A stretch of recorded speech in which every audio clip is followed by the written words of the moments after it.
Bendito sea el Dios y Padre de nuestro Señor Jesucristo, que nos ha bendecido con toda bendición espiritual en los lugares celestiales en Cristo, según nos escogió en Él antes de la fundación del mundo, para que fuésemos santos y sin mancha delante de Él.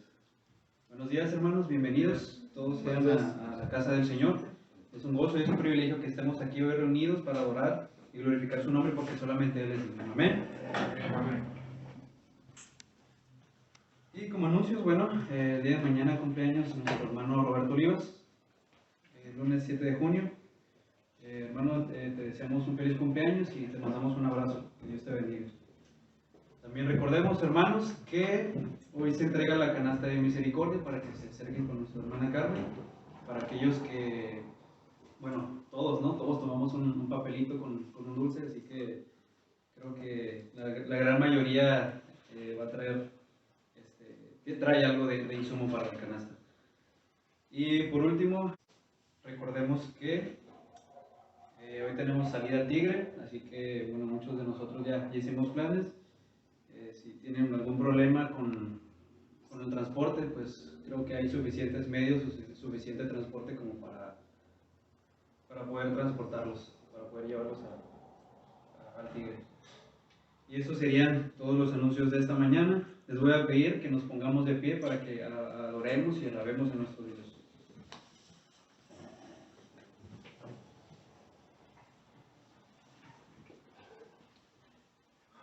Nos dice el autor de la carta a los Hebreos, en su capítulo 1, del versículo del 1 al 3.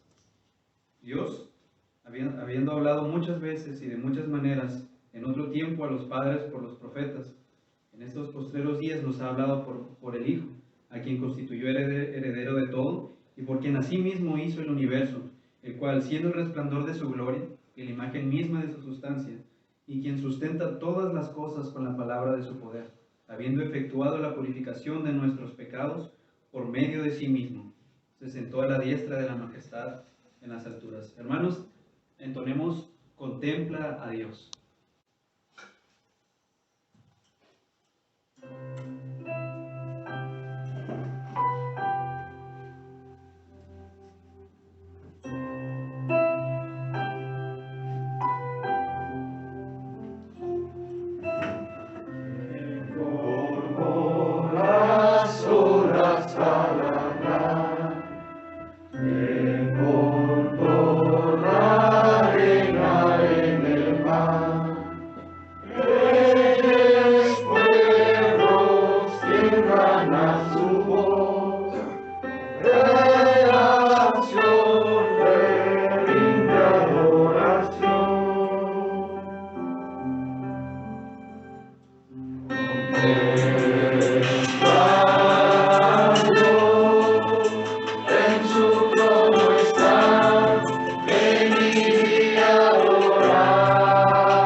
Así como nos dice el canto, venid y adoradle, hermanos, vengamos y adoremos a nuestro Dios en su casa,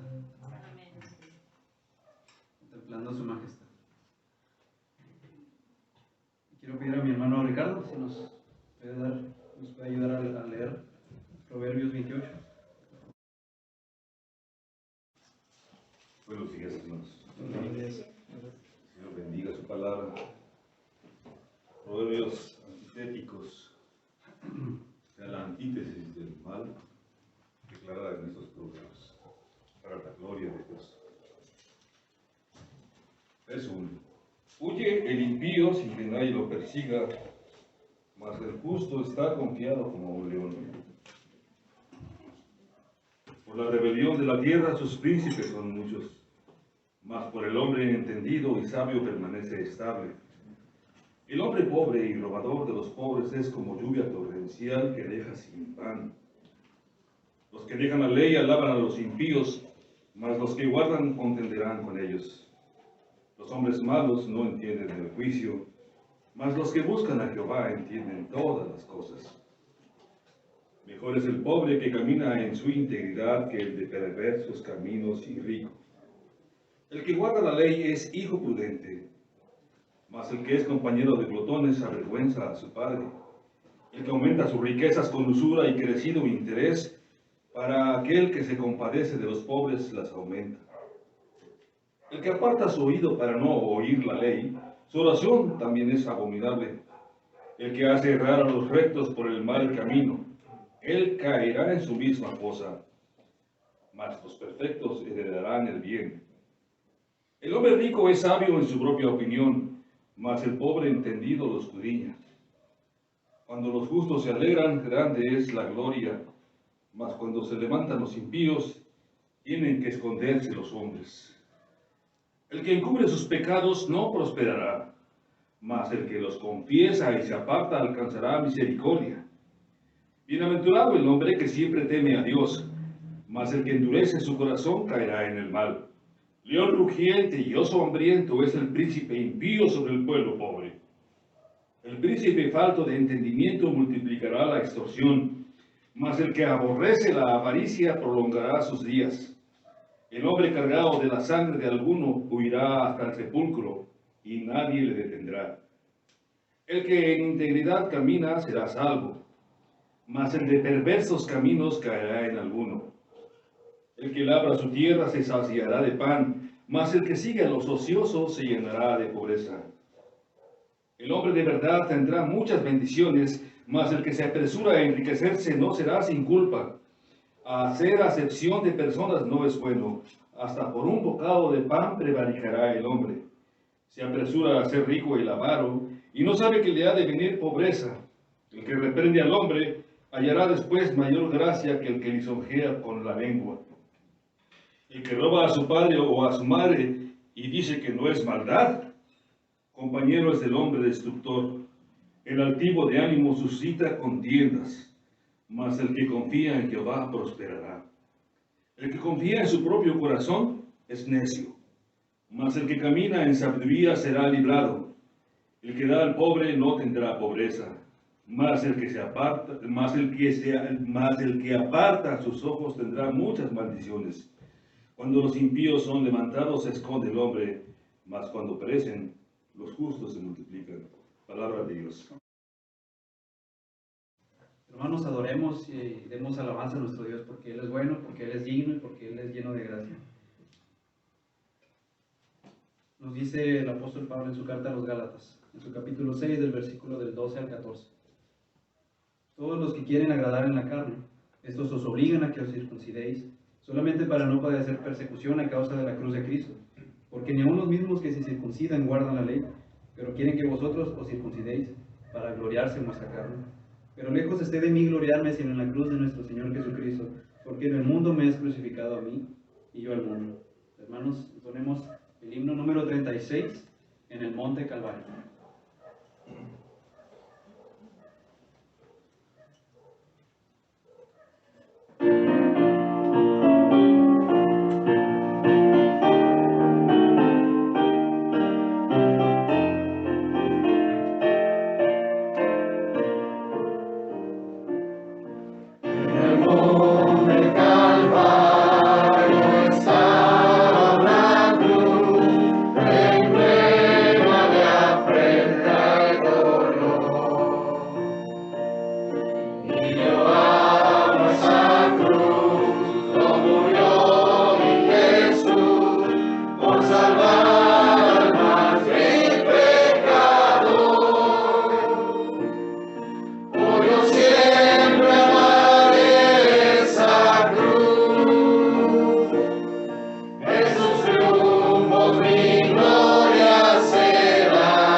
primera, Amén. la eternidad.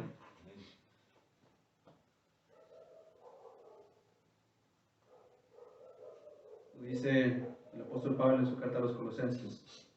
Demos gracias al Padre que nos ha capacitado para compartir la herencia de los santos en luz, porque Él nos libró del dominio de las tinieblas y nos trasladó al reino de su Hijo amado, en quien tenemos redención, el perdón de los pecados. ¿Quieres ser salvo de toda maldad? Solo hay poder en Jesús. Hermanos, cantemos libro 29, hay poder en Jesús.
Dice la carta del Apocalipsis en su capítulo 19.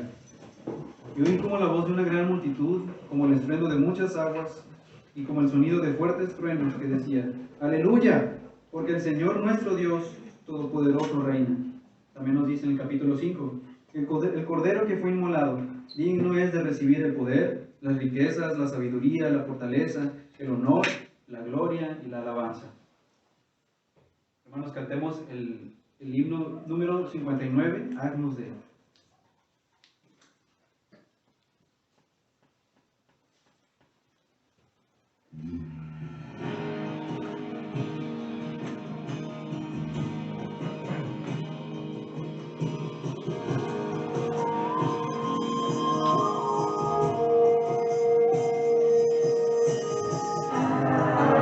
Aleluya.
este canto no puedo no imaginarme una escena en la eternidad, Aleluya.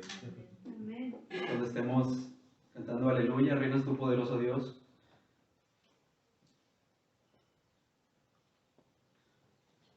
Que me conmueve tanto que un día vamos a estar en la eternidad cantando a nuestro Dios. Amén. Digno es el Cordero que es inmolado. Amén. Amén. Amén.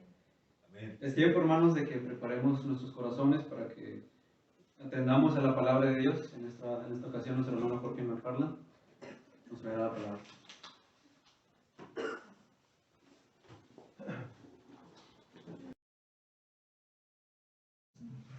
Buenos días a todos. Gracias a Dios que nos permite estar este domingo reunidos en su nombre para alabarle, escuchar su palabra, ser instruidos. Gracias a Dios por ese tiempo y gracias a Dios porque me permite estar compartiendo en esta mañana la palabra de Dios. Bueno, vamos a abrir nuestras Biblias, vamos a continuar con nuestros estudios en el libro de Génesis, la historia de José. Vamos a estar leyendo en esta mañana Génesis capítulo 37, versículos del 12 al 28.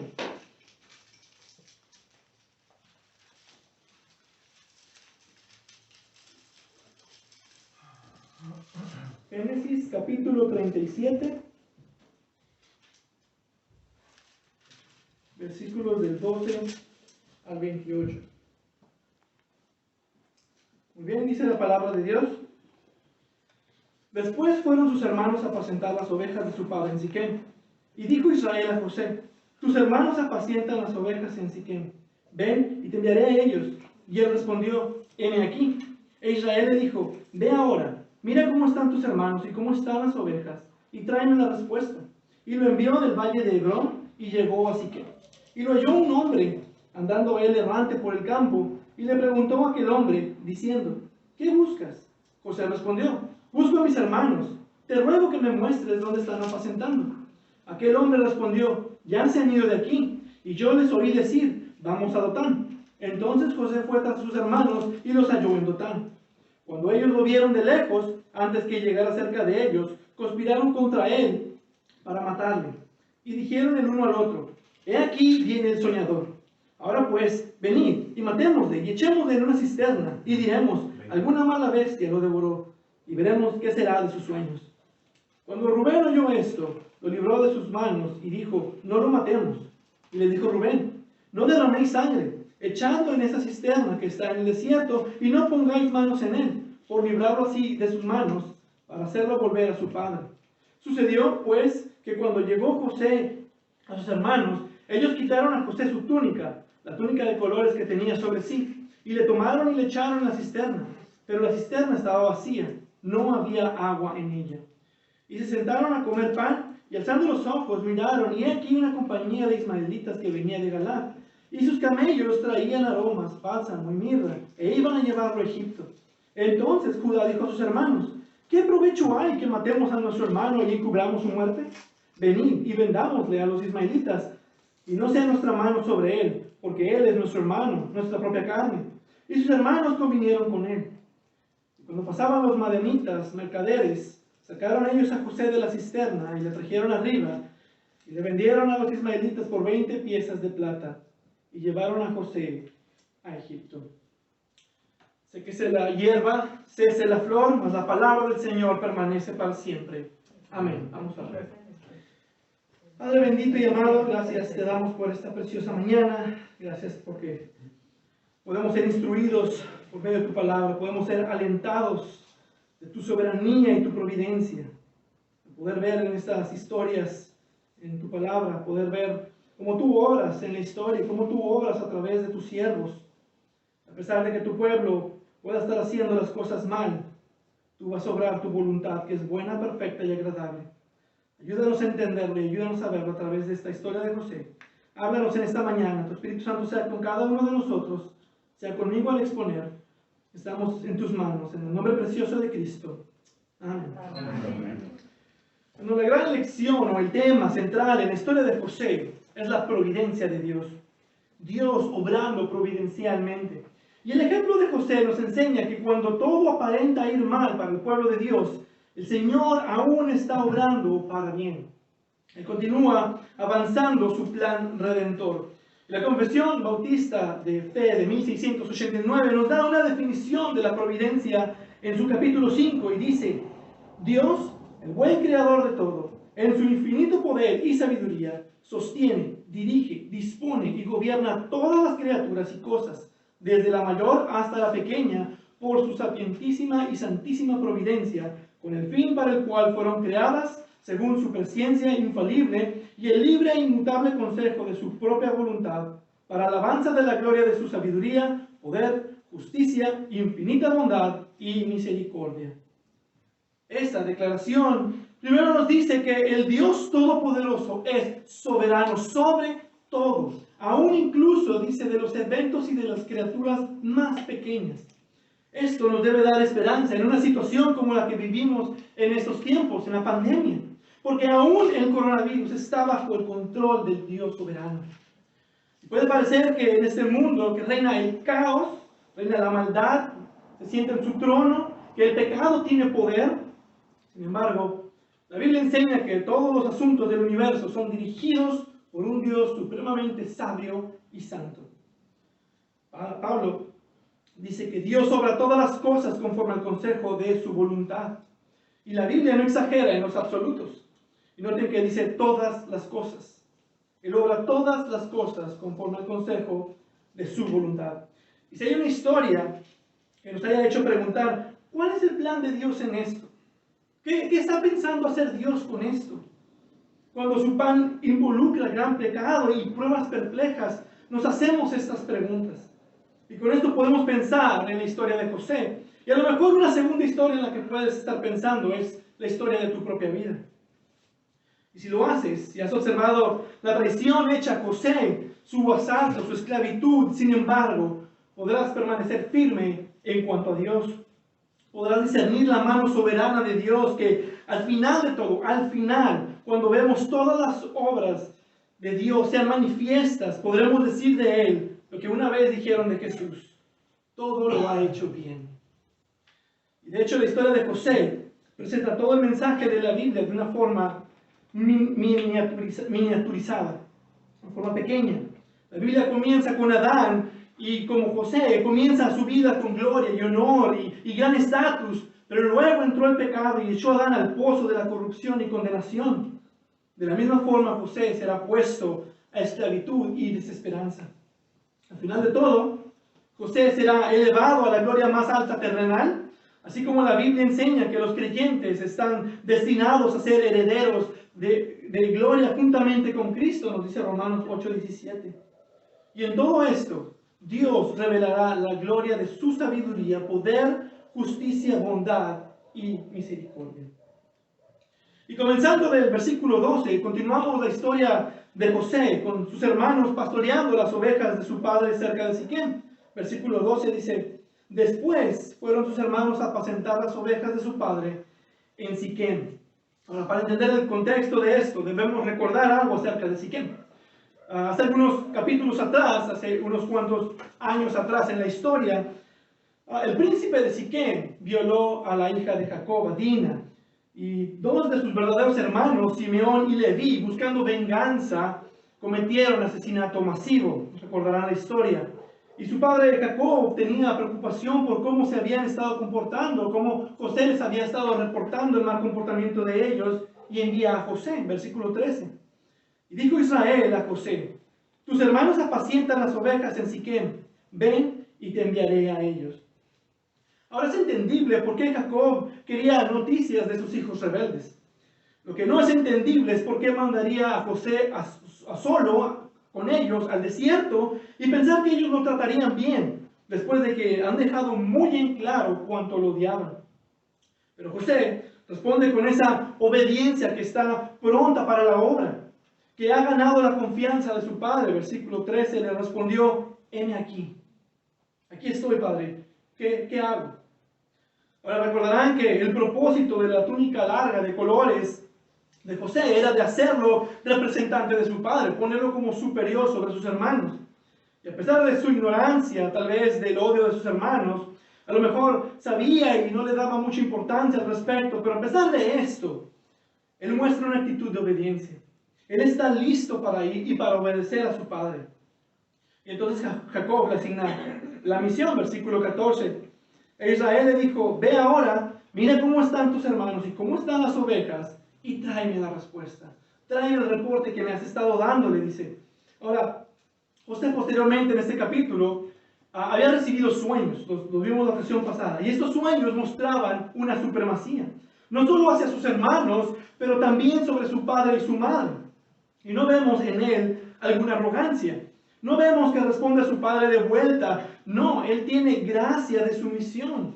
Él se va a someter a su padre, no importa cuán peligrosa sea la tarea. Y por supuesto, esto anticipa la venida de nuestro Señor Jesús, quien dejó el seno de su padre por la misión encomendada de ir a los que serían sus hermanos por gracia, y quien siempre estuvo listo para obedecer y hacer la voluntad de su Padre. Porque no busco mi voluntad, sino la voluntad del que me envió, la del Padre. Juan 5:30. Mi comida es que haga la voluntad del que me envió y que acabe su obra. Juan 4:34. Y Jesús obedeció al Padre, aún sabiendo lo peligroso de la tarea, y fue obediente hasta la muerte, y muerte de cruz. Y bien, José partió con su espléndida túnica de autoridad, y resulta que la distancia entre el campamento de Jacob en Hebrón y Siquem es más o menos de unos 80 kilómetros de distancia. Es bastante camino que recorrer. Entonces tenemos a un muchacho entre 17 y 19 años solo, y él va todo este camino hasta Siquem. Ahora, ellos, los hermanos, se detendrían mucho o variarían mucho en el camino porque ellos llevan ganado. Pero José llega a Siquem y no hay señal de ellos, no hay señal de sus hermanos en lo absoluto. Y mientras él merodea el lugar buscando a sus hermanos, un hombre lo encuentra. Una mejor traducción del versículo 15 sería, y estando él dando vueltas en el campo, un hombre lo encontró. Y el hombre, observando que José debió haber estado dando vueltas de un lugar a otro, buscando a sus hermanos, a lo mejor como loco buscando, ¿dónde están? ¿Dónde están? Él le preguntó a aquel hombre diciendo, ¿qué buscas? Viendo lo que está buscando algo, es la pregunta que alguien haría, oye, ¿te puedo ayudar? ¿Qué estás buscando? Versículo 16, José respondió, busco a mis hermanos, te ruego que me muestres dónde están apacentando. Y resulta ser que ese hombre ha visto a sus hermanos. Y le reporta en el versículo 17, aquel hombre respondió, ya se han ido de aquí, y yo les oí decir, vamos a Dotán. Ahora, mientras vemos a José llegar a Dotán, él provee un ejemplo de la providencia de Dios. Verán, algunos cristianos están dispuestos a dejar a Dios ser soberano sobre las grandes cosas como el nacimiento de Cristo, el cumplimiento de profecías, algunos eventos críticos en la historia, está bien, pero argumentan que Dios solo es soberano sobre asuntos mayores, pero Dios no controla los detalles menores de nuestras vidas. La mejor respuesta para eso es la que Jesús mismo da. ¿No se venden 2 pajarillos por un cuarto? Con todo, ni uno de ellos cae a tierra sin vuestro Padre. Mateo 10:29. La caída de un gorrión, un pajarillo, es la cosa más inconcebible, y aún eso no pasa sin la autorización del Padre. Incluso los pelos de tu cabeza están enumerados por Dios. De la misma manera, los observadores seculares pueden dar cuentas por este hombre en Siquem, un hombre donde probablemente no debía haber hombres porque fueron todos eliminados. Estaba aquí por casualidad, y por casualidad escuchó que los hermanos irían a Dotán. Llegó en el momento preciso que ellos dirían eso, vamos a Dotán, y no en el momento que ya se estaban yendo y no saber dónde iban. Liam Gallagher escribe acertadamente, si el hombre no hubiera estado allí, si no hubiera tomado esta iniciativa de hablar con José, José hubiera vagado por un tiempo y luego se hubiera rendido y vuelto a casa y jamás hubiera terminado en Egipto. Pero este no era un encuentro casual en Siquem. Dios estaba trabajando, poniendo el escenario para su propósito futuro. Y como he mencionado, estamos familiarizados con Siquem, pero si han leído la Biblia varias veces, también debe de sonar familiar Dotán. Es una buena pregunta para un maratón bíblico. ¿Qué más pasó en Dotán, aparte de lo que le pasó a José? Resulta ser que Dotán era un pueblo al norte de Canaán, donde años después el profeta Eliseo fue rodeado por la gente de a caballo de Siria. Y uno de los grandes compañeros de la Biblia, Gehazi, le dice, nos están rodeando. Ah, Señor mío, ¿qué haremos? Pero Eliseo, demasiado calmado, le contesta extrañamente, no tengas miedo, porque más son los que están con nosotros que los que están con ellos. Y Casey debió haber estado atónito por esto. Él no veía más que a los hombres de caballo. ¿Qué estás diciendo, Eliseo? Lloró Eliseo y dijo, te ruego, oh Jehová, que abra sus ojos para que vea. Entonces Jehová abrió los ojos del criado y miró, y he aquí que del monte estaba lleno de gente de a caballo y carros de fuego alrededor de Eliseo. Esto lo pueden ver en 2 de Reyes, capítulo 6. Y esto es verdad del pueblo de Dios. Y esto era verdad de José. Con una protección invisible, Dios lo había guiado y protegido hasta llegar a Dotán. Y mientras José llega a Dotán, a la vista de sus hermanos, la narrativa ahora se pasa, se voltea a los hermanos. Versículo 18.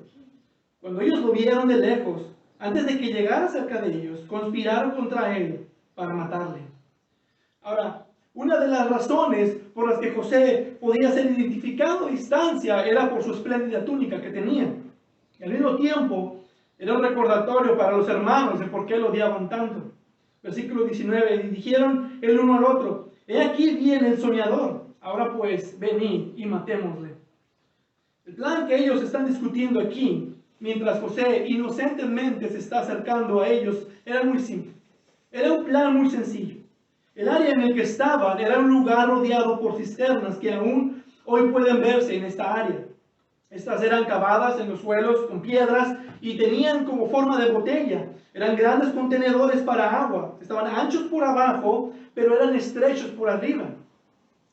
Y es la manera en la que evitaban que el agua se evaporara. Y lo que iban a hacer era matarlo y echarlo a una cisterna y luego le mentirían a su padre que un animal feroz lo devoró. Era un plan sencillo para los hermanos. Y el hecho de que ellos, los herederos de las promesas de Dios, pudieran pensar en algo así es impactante. Verán, José no era ninguna amenaza para ellos. 1 contra 11, un muchacho probablemente no muy fuerte, sin armas, sin protección, sin sospechas de que le espera algún mal y sin miedo. Y de hecho, no es la primera vez que vemos algo así. Recordarán la historia de Caín y Abel. Matar a tu propio hermano es el tope de la depravidad. William Blake escribe, ni su juventud, ni el que fuera su hermano, o que fuera el contentamiento de la vejez de su padre, podía detener su pasión.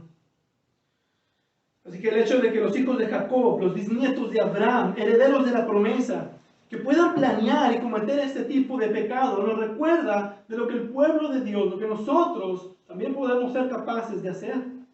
Incluso de aquellos que crecieron en la cobertura de una iglesia, que fueron instruidos en la palabra. Y con más razón con esto, como padres, debemos instruir a nuestros hijos en el Evangelio. Porque no hay seguridad de que creerán hasta que crean. Debemos de guiarlos, enseñarlos en la fe, entrenarlos en los caminos del Señor. Es lo que debemos hacer como padres. Pero como hemos visto, Jacob no ha estado muy involucrado con sus hijos de esa manera. Aún más, nos muestra hasta dónde puede llegar un hombre en pecado. Romanos 8:7 nos dice, por cuanto los designios de la carne son enemistad contra Dios, porque no se sujetan a la ley de Dios, ni tampoco pueden. Si consideramos lo que la Biblia enseña acerca de la depravidad total, acerca del hombre en pecado fuera de Cristo, realmente no es tan sorprendente que pudieran hacer algo así. Ahora bien, si buscamos un motivo específico por el cual tenían esta intención de asesinato, el texto no nos deja en duda. Sí, sabemos que le tenían un resentimiento, nos dice la Biblia, por el favoritismo de Jacob por José. Definitivamente no les gustaba la túnica, que significaba que él estaba encima de ellos. Pero el punto principal de su maldad eran los dos sueños. Los sueños que José compartió con ellos, de cómo ellos se inclinaban y lo adoraban a él, y cómo él era alzado en poder y autoridad y gloria. Observen el versículo 19. He aquí viene el soñador, que esto es en forma de burla. Y luego después del plan dicen, y veremos qué será de sus sueños. Entonces el asunto de los sueños fue el motor principal para tanto odio. Tal vez pudieran pasar por alto el favor especial que su anciano padre le tenía. A lo mejor no se sentían bien con eso, pero podían lidiar con eso. Aún la túnica tal vez pudieron hacerla a un lado, la pudieron soportar. Pero el mensaje de los sueños de José se ha arraigado en una envidia maligna. En una envidia maligna. Y de hecho es una advertencia para nosotros. No dejar crecer la envidia en nuestros corazones. Lo tenemos en el 6º mandamiento. El problema no es matar a alguien. Todo comienza desde el corazón. El odio, la envidia que genera el odio. Han escuchado, me imagino, si han visto la película de Star Wars, una frase que me gusta de Yoda. Él dice, el miedo es el camino al lado oscuro. El miedo te lleva al enojo, el enojo te lleva al odio y el odio al sufrimiento. Si parafraseamos esta frase, nos topamos con una verdad con la que debemos de tener cuidado. La envidia es el camino al asesinato. La envidia te lleva a la frustración al coraje, el coraje al odio, el odio al asesinato. Claro que hay muchas maneras de llegar al odio. De hecho, esta fue la verdad en Caín. La envidia te lleva al asesinato, pero mayormente comienza con la envidia. A lo mejor alguien es mejor que tú en algo, o a lo mejor otra mujer es más bonita que tú, o a lo mejor alguien es más rico que tú, y siempre es así, siempre hay alguien mejor que tú en algo, o alguien tiene más que tú. Algo que nos ayuda a lidiar con esto es lo siguiente: es el Señor el repartir los dones para los ministerios. Es el Señor que te dirá qué dones o talentos tienes y en dónde puedes servir. Si vas a hacer algo bueno en algo, es porque el Señor te lo dio. El Señor ha repartido dones a su iglesia. Y debemos entender que hay diferentes formas de servir y distintos dones y aceptar que son del Señor. Eso es lo que debemos hacer, aceptar que todos somos diferentes. El Señor nos ha dado nuestra personalidad. Pero su envidia de ellos se convirtió en odio y ese odio llevó a la violencia. Y en este caso, a un deseo de asesinar aún a su propio hermano. Y es precisamente lo que Jesús advirtió en el Sermón del Monte acerca del enojo. El enojo contra tu hermano es asesinato en tu corazón. Y la aversión de los hermanos no estaba dirigida solo a José, pero por implicación también a Dios. Dios es el dador de los sueños y de las revelaciones en esta familia. Y como estudiamos la ocasión anterior y veremos más adelante, la cualidad de los sueños es un indicativo de que provienen de Dios. Dios está mandando estos sueños. Entonces es también contra Dios con quienes tienen problemas ellos. Vean el versículo 19, dice, he aquí viene el soñador. Y en esta frase hay una palabra del hebreo que no está ni aquí, ni en el inglés, ni en la Biblia de las Américas. Hay una palabra que se escapa, pero una correcta interpretación de ellos diría algo así. Ahí viene el Señor de los sueños. Esto puede ser tomado como que era Señor en sus sueños, pero lo que realmente significa era que Él era el maestro de los sueños. Él era el intérprete de los sueños.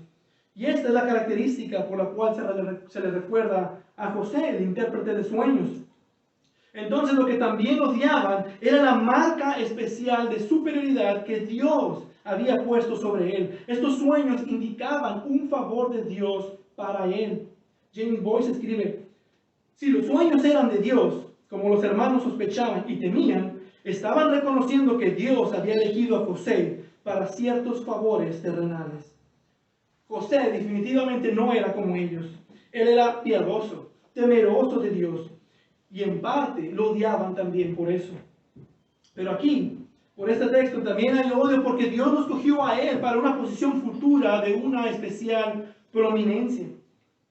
Y he mencionado la providencia de Dios. Y uno de los aspectos de la providencia de Dios es su elección de ciertas personas hacia la salvación, fuera de cualquier mérito propio. Y cuando te dicen esto por primera vez, es difícil creerlo. Pero empiezas a leer la Biblia y lees cosas como esta. Según nos escogió en Él, antes de la fundación del mundo, para que fuésemos santos y sin mancha delante de Él, en amor, habiéndonos predestinado para ser adoptados hijos suyos por medio de Jesucristo, según el puro afecto de su voluntad. Efesios 1, versículos del 4 al 5. Y es interesante que esta doctrina de la elección no es solo odiada por aquellos que no creen que han sido escogidos, es odiada aún por aquellos que creen que sí son escogidos en Cristo. Muchos cristianos que, sin embargo, rechazan darle la soberanía absoluta a Dios como Dios y como Señor del universo, porque el universo es suyo. Entonces buscan crear espacios para su soberanía y buscan minimizar la soberanía de Dios. Y una de las clásicas quejas contra la doctrina de la elección o de la predestinación es que simplemente no es justa. No es justa. Y una de las grandes cualidades de Romanos 9, que desglosa esta doctrina, tiene todas las clásicas objeciones por Pablo antes de que incluso podemos considerarlas. Y la más común: no es justo si Dios elige a uno y otro no. Todos deberían de tener la misma oportunidad. Y esa es la misma queja de los hermanos. ¿Por qué José tiene los sueños y no yo? ¿Qué tiene José que sea mejor que yo? Podemos imaginarnos sus objeciones. Dios, ¿acaso te crees Dios? ¿Cómo puedes hacer tales decisiones? Y eso es lo que escuchamos en ocasiones. Y la gente dice esto sobre la doctrina de la elección en la salvación. Ahora, ¿qué dice la Biblia al respecto? Si lo que quieres es justicia de parte de Dios, entonces es el infierno para todos y nadie puede salvarse. Porque Dios está eligiendo a unos cuantos de un mundo que ya está condenado al infierno.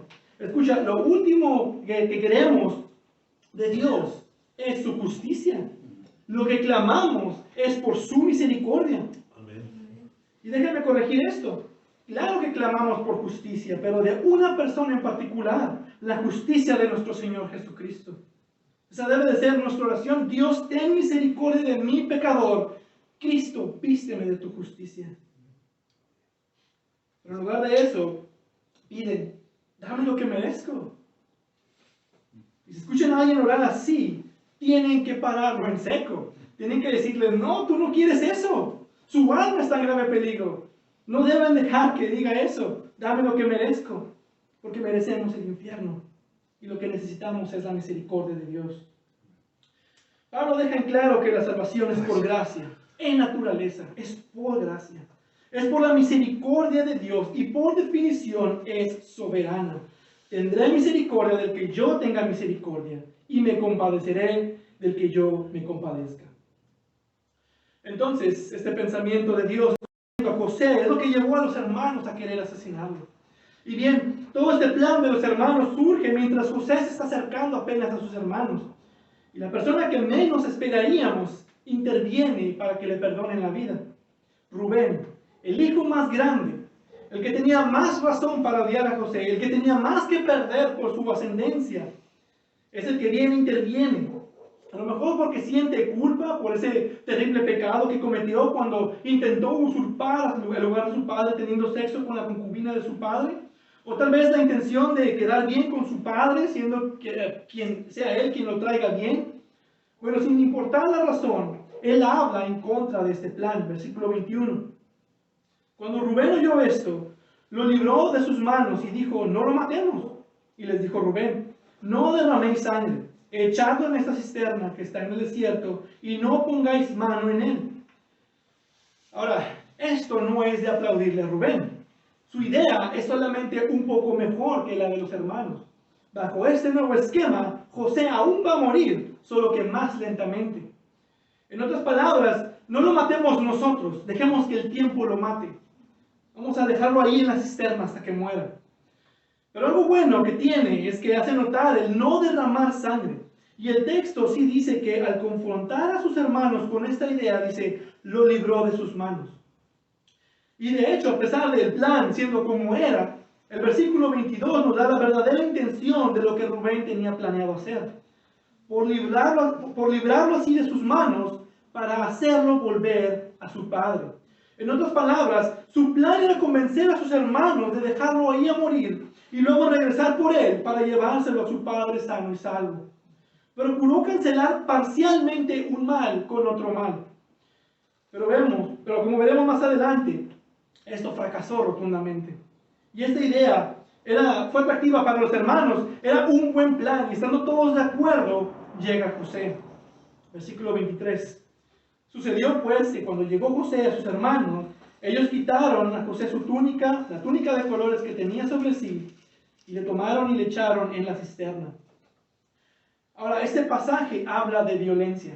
La palabra usada para quitaron es usada en Levítico cuando hablan de quitarle la piel a un animal. Esto no fue un simplemente, ¿me permites tu túnica? ¿Me prestas tu túnica? Fue más bien un asalto violento y le arrancaron la túnica de él. Y luego lo arrojaron, y esa palabra de echaron es usada cuando se tiran cuerpos en el cementerio. Además, nos describe la agresión de cómo lo echaron. Estos hoyos eran grandes y normalmente contenían agua. Uno pensaría que caería en el agua y no le pasaría nada, pero nos dice el texto, pero la cisterna estaba vacía, no había agua en ella. Ahora imagínense tirar a un hombre del techo de una casa, o a lo mejor un poco más alto. José a lo mejor pudo no haberse golpeado mucho, pero la caída debió haber sido bastante dolorosa. Y todo este acto fue un acto de una violenta agresión. Pero para ver aún más la maldad de los hermanos, observen el versículo 25. Después de haber cometido un crimen tan horrendo, dice, y se sentaron a comer pan. Después de echarlo a la cisterna, de tratarlo mal, de aventarlo, golpearlo, se sentaron sin remordimiento a comer su merienda, mientras los llantos desesperados de su hermano hacían eco en la cisterna. ¿Y cómo sabemos que realmente José estaba de esta manera? Bueno, años más adelante, ellos serán traídos a convicción de este mismo episodio, y particularmente este momento que vendría a su corazón con un gran sentido de culpa.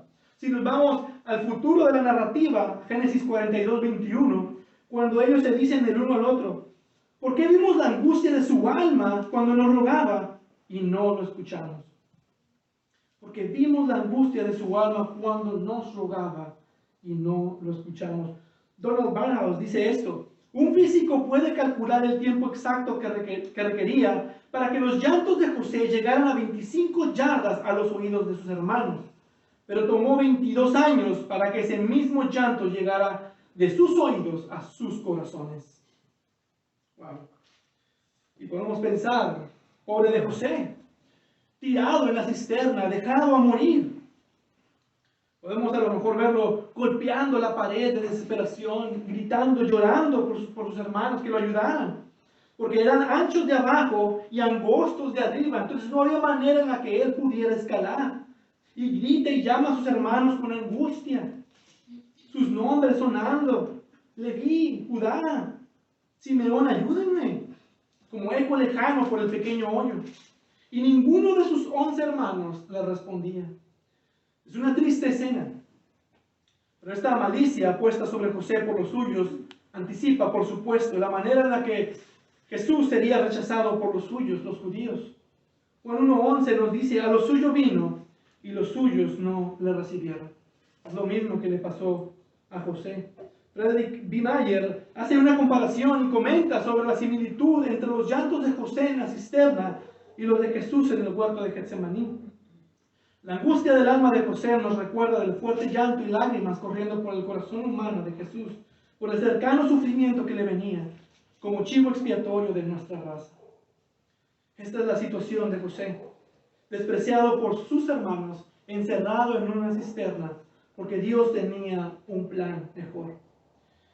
Y viene mencionado la providencia de Dios, comenzando desde aquel hombre en Siquem, oyendo apropiadamente en el tiempo correcto la conversación de los hermanos, y envió a José hasta Dotán. Podemos decir también que providencialmente Rubén fue usado para salvarle la vida a su hermano, y resulta que Dotán era providencialmente un lugar especial. Resulta ser que está ubicado donde está la ruta de la caravana que va del norte al sur, la ruta que va de Mesopotamia a Egipto, y era un lugar ideal para lo que viene después en la historia. Entonces los hermanos disfrutan de su pan al sonido de los llantos de su querido hermano. El versículo 25 nos dice: y alzando los ojos miraron, y he aquí una compañía de ismaelitas que venía de Galad, y sus camellos traían aromas, bálsamo y mirra, e iban a llevarlo a Egipto. Ellos venían de Galad e iban a Egipto. Resulta ser que cualquiera que fuera el plan de los hermanos, no era el plan de Dios. José no iba a morir allí. Y para esto, Rubén no está en escena. Él se fue. Probablemente no quería estar involucrado en el asalto. No sabemos la razón por la que no está aquí. Entonces, quien habla aquí es Judá. Ve la caravana y a él se le ocurre un mejor plan. Versículo 26. Entonces Judá dijo a sus hermanos: ¿qué provecho hay en que matemos a nuestro hermano y encubramos su muerte? Venid y vendámosle a los ismaelitas. Esta sugerencia en la providencia de Dios fue la que mandó José exactamente al lugar donde Dios lo quería enviar para que hiciera exactamente lo que Dios tenía intencionado que hiciera, que por medio del sufrimiento Él fuera el salvador de esa familia. Ahora, eso es un ejemplo principal de cómo la voluntad de Dios es hecha y sin embargo su pueblo puede estar mal. ¿Y cómo podemos evitar eso? Obedeciendo la voluntad de Dios, estando siempre en la voluntad de Dios. Y nos muestra que el hecho de que Dios lo hace posible de todas formas o en las circunstancias parecen recomendarlas, eso jamás da un permiso a los cristianos para desobedecer a Dios. Nunca estamos en la voluntad de Dios si actuamos en desacuerdo con su palabra. A pesar de esto, Dios hace su voluntad. Más adelante, cuando José está en Egipto y voltea a este momento particular y apunta al hecho de que Dios fue soberano sobre todo ello, él dice: ahora pues, no os entristezcáis ni os pese el haberme vendido aquí, pues para preservar vidas me envió Dios delante de vosotros. El corazón de Judá debió arder por ello, porque simplemente él estaba obrando mal. Vio una oportunidad para vender a su propio hermano a esclavitud y echar las ganancias a su bolsa. Ahora es verdad que añade en el versículo 27, y no sea nuestra mano sobre él, porque él es nuestro hermano, nuestra propia carne, no le hagamos mal. Y aunque suene bien como con Rubén, esto los condena aún más, porque ya habían puesto manos sobre él, ya lo habían lastimado, ya lo habían aventado a la cisterna, ya habían planeado mal contra él, y después van y lo venden a estos gentiles. Quiso remedar a lo mejor la buena obra de su hermano mayor Rubén, queriendo quedar bien, cambió un mal por otro mal. Y lo que el pecado de Judá nos recuerda es que cuando la providencia parece crear una oportunidad, jamás estamos permitidos violar la palabra de Dios. Y déjenme darles unos ejemplos. A lo mejor has deseado por un tiempo ya matrimonio. Y eso no es malo en absoluto. Es algo bueno de desear. Y Dios pone un varón en tu trabajo y es de alguien de corazón tierno y te da la mejor atención, incluso que algunos cristianos te dan muy buena atención y puedes decir: es Dios quien me puso en esta relación. Pero la Biblia claramente aclara que solo debemos casarnos con otros creyentes. Esas circunstancias no nos dejan violar la palabra de Dios. O podemos voltear el escenario. A lo mejor tu matrimonio no está nada bien. A lo mejor hasta puedes decir que tienes un mal matrimonio, que estás pasando por muchos problemas. Y hay una compañera en tu trabajo que simpatiza mucho contigo. Realmente te admira, te trata bien, habla bien contigo. Y claro, lo hace porque no te conoce. Ella no está lavando tus trapitos sucios. Ella no ve tu lado malo. Y aunque pudieras pensar que providencialmente llegó a tu vida en un buen tiempo, esa no es razón para violar la palabra de Dios. La palabra de Dios dice: no cometerás adulterio. Debemos de guardar nuestro corazón.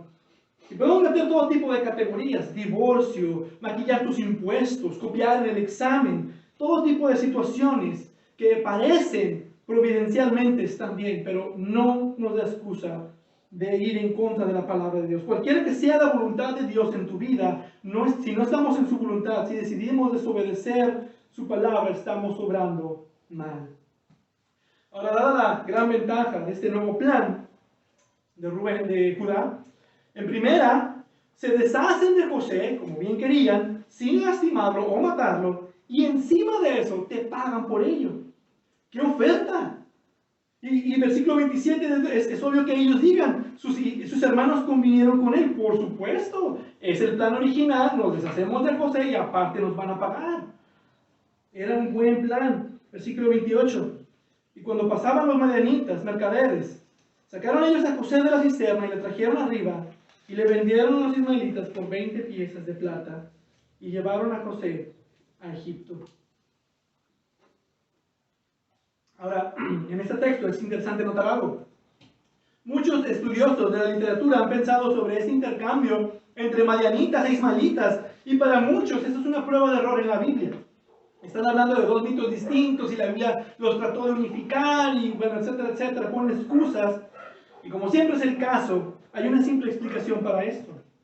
Resulta ser que ismaelitas es un término general para gente que vivía en Galaad.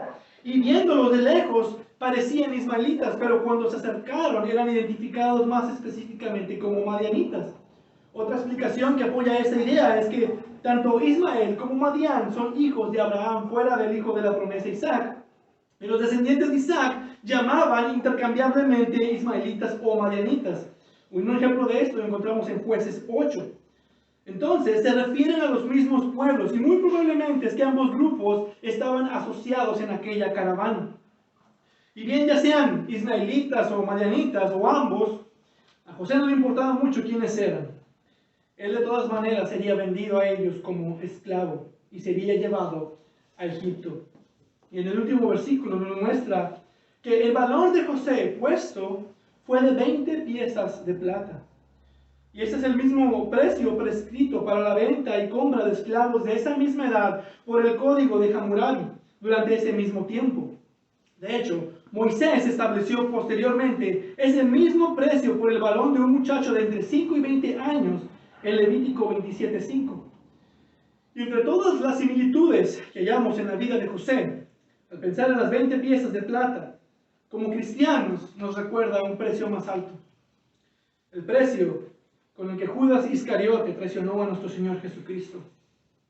Y como Judas codiciosamente, sin temor, hubiera abierto su mano. A lo mejor con una sonrisa mientras la plata le era entregada en la mano. Y en tiempo, el corazón de Judas sentiría esa carga por ese dinero. Hebreos 11:25 nos dice que debemos rehusar los deleites temporales del pecado. Y el dinero que Judá o Judas recibieron no les traería algún beneficio a final de cuentas. Así como José, nadie de nosotros sabemos cómo terminarán nuestros días. Nos despertamos sin saber qué va a suceder. Podemos volver incluso a días atrás, a días feos, a días malos en nuestras vidas o incluso a momentos buenos en nuestras vidas y decir, no tenía ni idea de que sería de esa manera, pero así fue. Pero lo que sí podemos ver en esta historia no fue mala suerte. No fueron azares del destino o la sobrevivencia del más apto. No fue la coincidencia que trajo José a Egipto. Fue el sorprendente plan de Dios sabio y benevolente. Los cristianos deberíamos estar agradecidos que aún en el peor evento concebible está gobernado por la mano invisible de un Dios fiel. ¿No es un pensamiento maravilloso? Que aún en lo peor que puede pasar en nuestras vidas, Dios tiene control. Y curiosamente muchos dicen que eso es un problema. Uno de los argumentos hechos contra la soberanía de Dios es que si Dios es soberano sobre todos los acontecimientos, entonces Él está involucrado en estas horribles calamidades. Y la respuesta a esto es, alaba a Dios porque Él está involucrado en esto. Porque si Dios no es soberano, entonces ¿quién lo es? ¿Están los poderes invisibles de la maldad y el caos libres para hacer como bien les parece? ¿Estoy a la merced del pecado y de la maldad de este mundo? Gracias a Dios que Él es soberano aún sobre las peores cosas que pasan en mi vida. No importa qué tan perplejos estemos en el obrar de la providencia de Dios, podemos por fe hacer eco de las valiosas palabras de Pablo en Romanos 8:28. Y sabemos que los que aman a Dios, todas las cosas les ayudan a bien. Esto es, a los conforme a su propósito son llamados. Y sin embargo, hay algo más aquí con José. Resulta ser que no estamos viendo algo único en él. Probablemente nuestras vidas no son tan dramáticas como la de José, pero el patrón general que vemos en la vida de José es una de las que la Biblia nos dice esperemos en nuestras propias vidas. Nadie quiere que le pase como a José. Oh no, mi vida va muy bien y no quiero ninguna de esas pruebas y dificultades.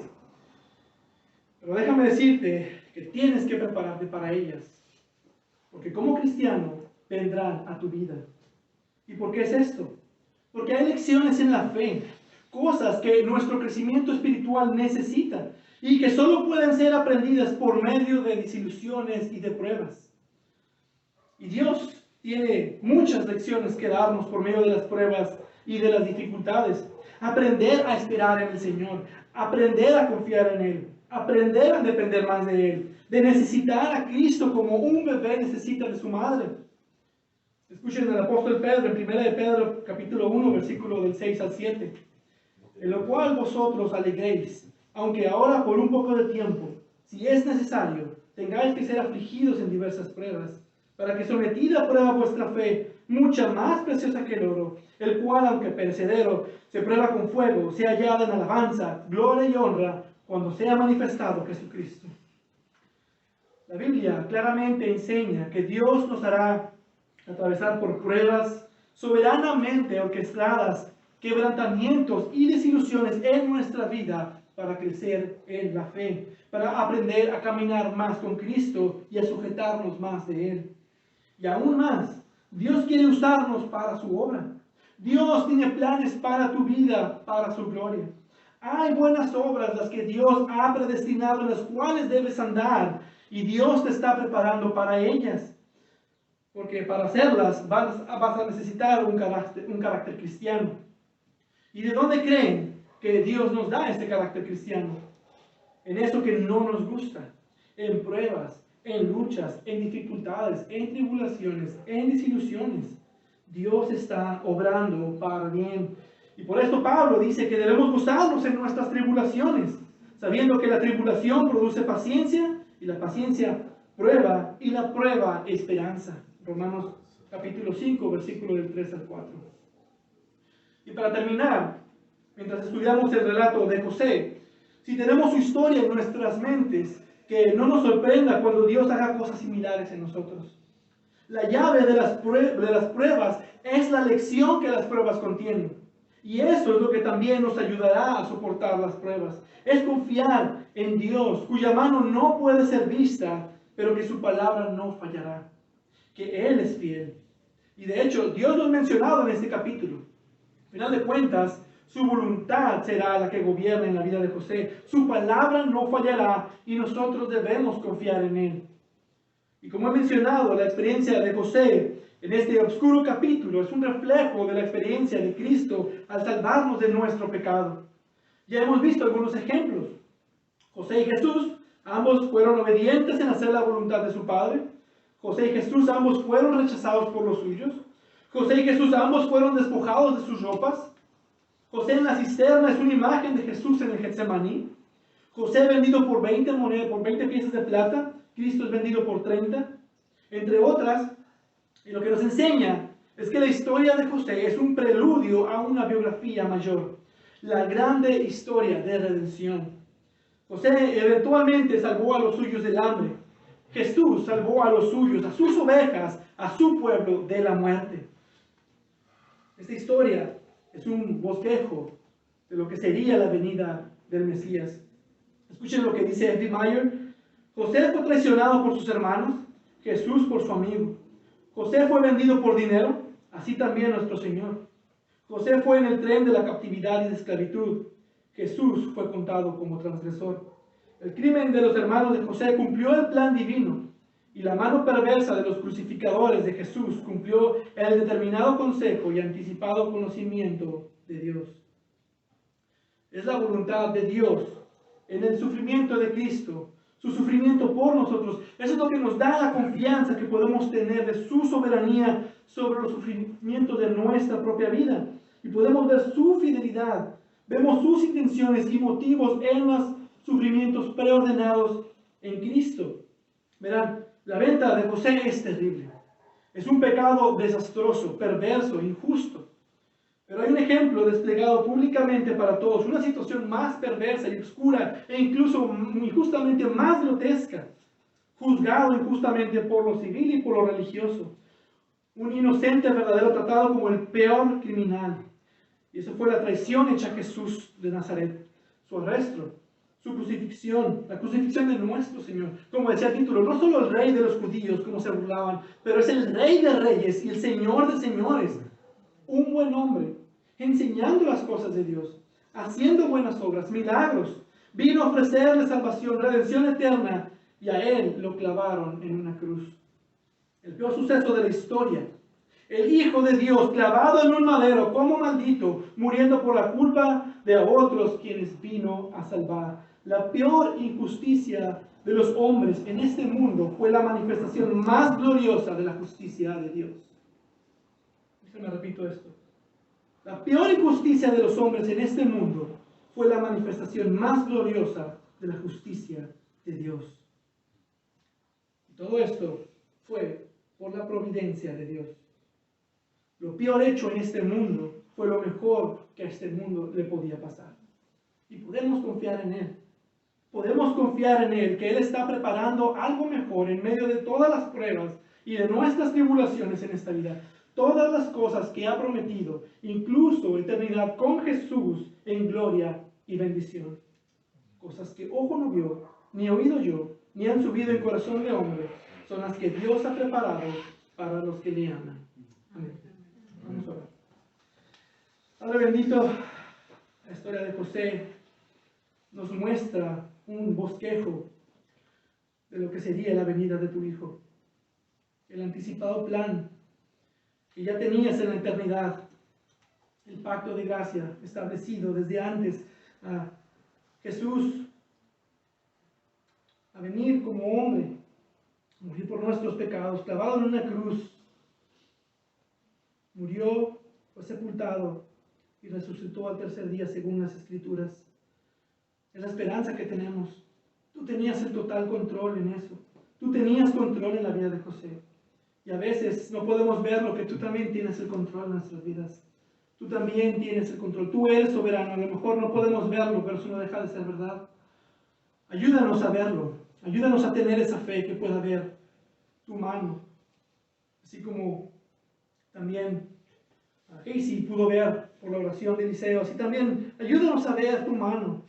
Ayúdanos a ver tu protección divina y a confiar cada día más en ti. Que estas pruebas y estas tribulaciones, esas dificultades que tenemos día a día nos ayuden a confiar y a depender más de ti. Y nos transformes a la imagen de tu Hijo Jesucristo. Sigue moldeando a tu pueblo. Sigue transformándonos. Sigue hablándonos a través de tu palabra. Y a ti damos gloria y honra por tu soberanía, por tu fidelidad y amor. En el nombre de Cristo. Amén. Amén.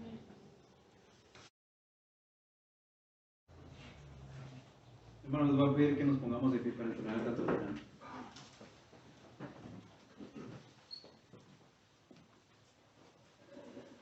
Nos dice el apóstol Pablo en su segunda carta a los Corintios.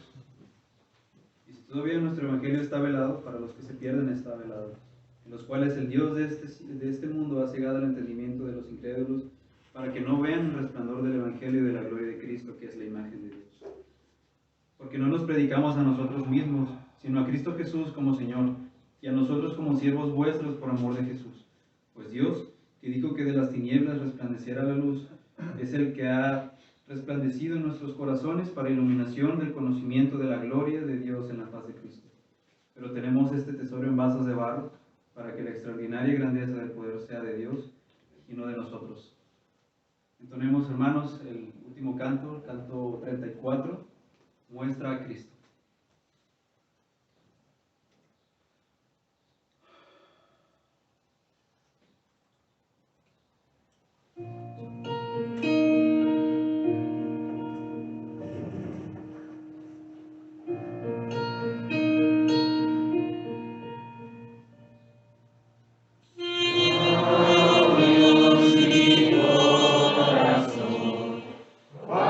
Padre, si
iré, Dios? ¿Dónde más iré? Tienes palabras de vida eterna. ¿Dónde más iré, Dios? ¿Dónde más iré? Tienes palabras de vida eterna. ¿Dónde más iré, Dios? ¿Dónde más iré? Tienes palabras de vida eterna. ¿Dónde más iré, Dios? ¿Dónde más iré? Tienes palabras de vida eterna.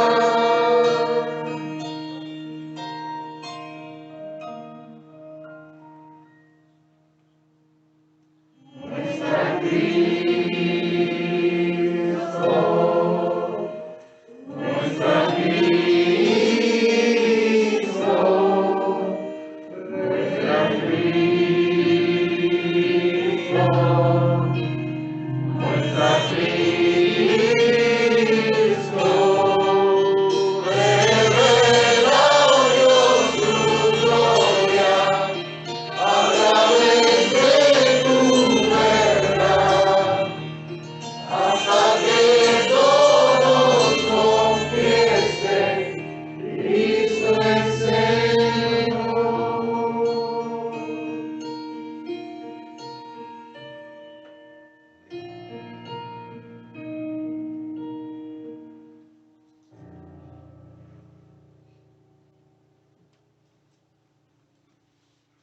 Amén. Roguemos a nuestro Dios que nos muestre a nuestro Cristo, a nuestro Jesús. Hermano Daniel, ¿nos puedes guiar en oración, por favor? Señor Dios Todopoderoso, recibe toda la alabanza y toda la gloria, Señor, porque tú eres bueno. Porque tú, Señor, en tu providencia y en tu soberanía, permites que tu cuerpo, tu iglesia, se pueda congregar en esta mañana de domingo. Te ruego que cada corazón, Señor, que ha recibido tu palabra, lleve por acción todo lo que se ha aprendido, que lleve a una aplicación práctica, Señor, los puntos que el día de hoy han sido expuestos. Y también te ruego, Señor, que el día de hoy nuestros pensamientos, nuestras acciones, nuestro comportamiento, nuestra conducta, y todo lo que hagamos, Señor, tengamos siempre presente y arraigado en nuestra mente de que es tu día, Señor, y que todo lo que hacemos debe ser para tu gloria. No permitas que la tentación, no permitas que el desánimo, la pereza, la negligencia se apoderen de nuestros pensamientos y nuestro corazón, y ayúdanos a esforzarnos y ser valientes para darte la gloria y la honra como tú la mereces. Señor, te ruego que a los hermanos que el día de hoy no han podido asistir a la congregación, Señor, tú lleves tu palabra, tú lleves tu alimento, y que tú sigas bendiciendo a toda la iglesia, a todos los hermanos que el día de hoy se reúnen, no solamente a nuestra congregación, sino a nivel mundial. Que tu evangelio siga siendo predicado fielmente, Señor, que tu evangelio siga, la predicación de tu evangelio siga extendiendo tu reino, y que muchas almas el día de hoy, Señor, vengan a la fe y al arrepentimiento y puedan experimentar la salvación por gracia que es en Cristo. Señor, te damos gracias en este día y ruego que tú nos despidas en paz, que tú nos ayudes a meditar día y noche sobre estas verdades, y Señor, que nuestro corazón y nuestros pensamientos siempre sean cautivos, Señor, a la obediencia de tu palabra. En el nombre de Jesús, amén. Amén. Gracia, misericordia y paz de Dios Padre y de Cristo Jesús, nuestro Señor, sea con cada uno de ustedes. Estamos despedidos. Amén. Y hermanos y amigos que nos ven por esta transmisión, no olvides tener un tiempo de oración familiar. Bendiciones.